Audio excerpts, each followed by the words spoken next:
I was determined back in the 70s to get a national park in the state of Delaware, but I just didn't have the foresight that Tommy had.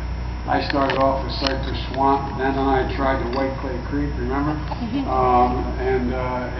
So then I was thinking, and Tom came up with the idea, and Jim Souls did, and co-sponsored that legislation back in 2004.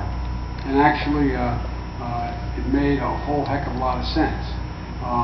We stand here today celebrating what the President signed yesterday, a proclamation creating the first state national monument. And I say, what's the difference between a national park and a national monument? Well, the national monument means it is in the park system, the park runs it.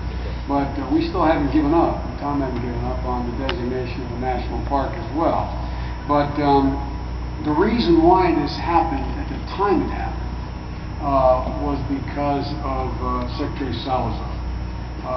He had made a commitment to Tom and to me, and he came to me about a little over a year ago. He said, look, before I leave, I want to make sure I get this done. There were 5 designations of national monuments, and he wanted to make sure Delaware wasn't the 495th. He wanted us to be the 400. And just a little way of background. I don't know if you heard, Tommy, yesterday when the President turned to Ken and said, I know, I promised you I would do this. I promised you I would do this. You know what he said?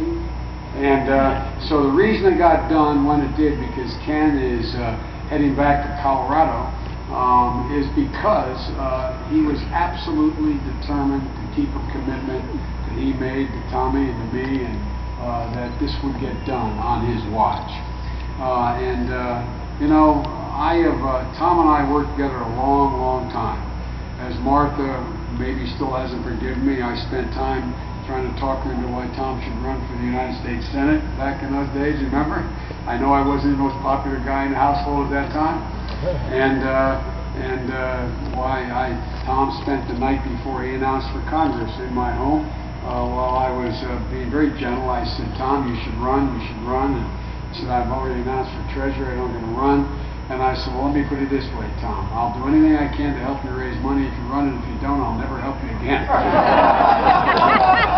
So I don't know if that had anything to do with it, but the next morning, without telling me, he announced at 10 o'clock in the morning he was running. But I've been a fan of the man, Tom Carper, for a long, long time. He's incredible.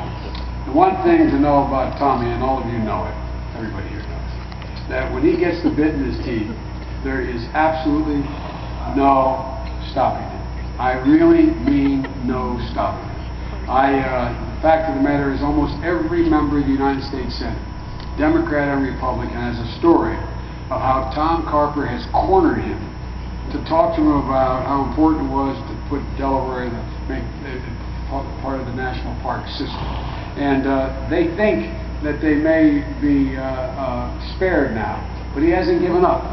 He hasn't given up, nor have I. If I, any way I can help him in making sure we actually get the national park. Ladies and gentlemen, it's been, this is happening today because of Tom Carper. He has been absolutely relentless. As I said, today was a long time in coming, and it never made sense to me that we didn't get the same recognition of other states, because this state is an incredible state, and it really is. I know it's chauvinistic to talk this way, but in fact it is. I mean, it's a remarkable, remarkable little state. By the way, there's still 5 states with populations smaller than ours. It's a remarkable, remarkable state. The state of Delaware was born just next door at Newcastle County Courthouse on June 15th, 1776, because on that day we voted to separate. Not just from England, but from Pennsylvania, that's how we ended up a state. 11 years later, as Tom pointed out, in the Golden Fleece Tavern on the Green in Kent County, it was decided on December 7th to ratify the Constitution of the United States of America. And our history begins, though, as Tom pointed out, well before William Penn, but when William Penn came looking for religious freedom in 1682. And you think about the commentary, you think about how the foresight these guys had. the foresight they had about public open space for the people when there were so few people that were here. It's amazing the foresight they had. And you can still see some of the 18th century Quaker structures in the woodland property and the Brandywine Valley. And I might add that place is a great example of why I think Delaware is one of the most beautiful places in America.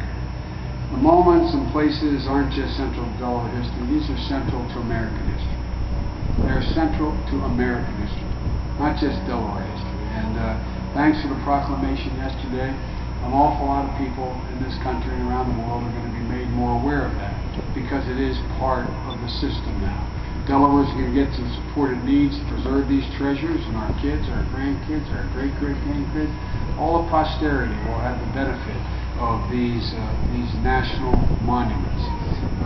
We'll have park rangers protect and maintain these sites, and when family and school groups come, they'll have professionals who are taking them around explaining all that was done here in this little state. And as we pointed out, I will not take any more time, but as we pointed out, these are also economic engines. They will, in fact, now appear in brochures when foreigners come to visit the park system. It won't just be the Delaware Chamber of Commerce making the case as to how important these monuments are, but it will be made nationally. And so it's one more reason why today is a great day to be a Delawarean. All you folks in Newcastle take inordinate pride. Those of you who are from Newcastle, you take inordinate pride in being part of this great city. Is that Congressman Tommy Evans out there? Hey Tommy, how are you, man? Speaking of great Delawareans, it's good to see you, Tom. And so you have every reason to celebrate.